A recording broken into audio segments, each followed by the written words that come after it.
We're not going to just be in Chicago. We're spreading out to other cities and continuing to do our work. We're going to keep using our visa programs. We're just going to make sure that they have integrity. They abused our asylum programs, abused our protective programs and visa programs.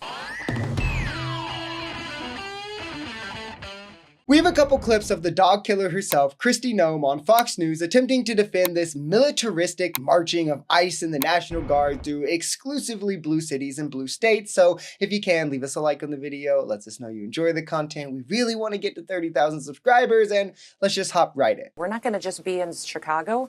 We're spreading out to other cities and continuing to do our work. I won't talk about specific operations, but we're not going to give him any relief from his political rhetoric. We're going to be in there defending these families. The significant difference that we've made in public safety in Chicago is something that we need more in many more cities. So I'm so thankful for Border Patrol, thankful for ICE that they get up every single day and they go into these dangerous situations. Yeah, except judges left and right have found them to be lying about the conditions of these cities that they're experiencing. And she says the quiet part here out loud of the actual goal. We won't give him a break for his political rhetoric. This is punishment for going against Trump, plain and simple, being taken out on American citizens. Crime, we're seeing historic drops in Chicago. The mayor did not ask for this. Local law enforcement did not ask for this. And the Illinois governor did not ask for this. Since doing it anyway, however, we've seen flashbangs, tear gas used on citizens, pepper spray, helicopters in Chicago, Black Hawks, children and the elderly being zip tied, citizens and veterans alike being harassed,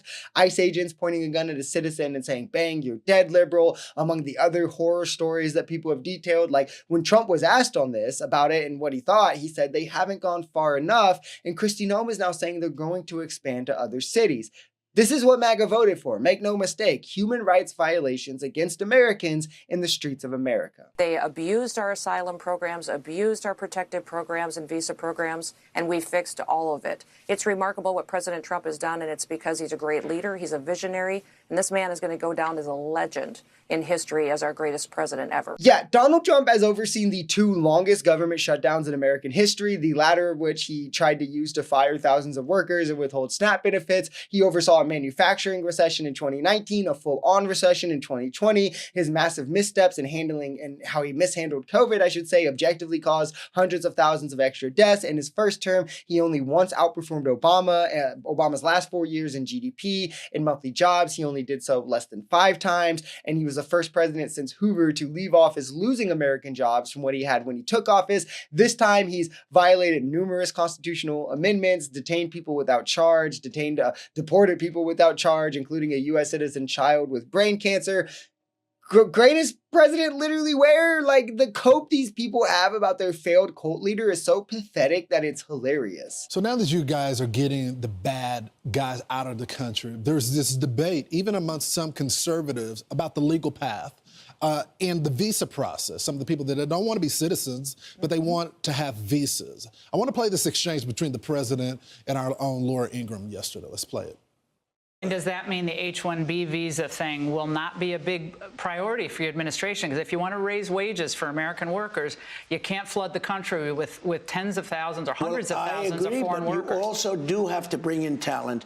When we have plenty of talented people here. No, you don't. We don't have talented people here? No, you don't have certain talents, and people have to learn. You can't take people off an unemployment line and say, I'm going to put you into a factory where we're going to make missiles. So, Madam Secretary, it's not just these visas, it's other visas of people, look, that want to come to the country. They don't even necessarily want to be citizens, but they're hardworking. What is the administration's position on these visas?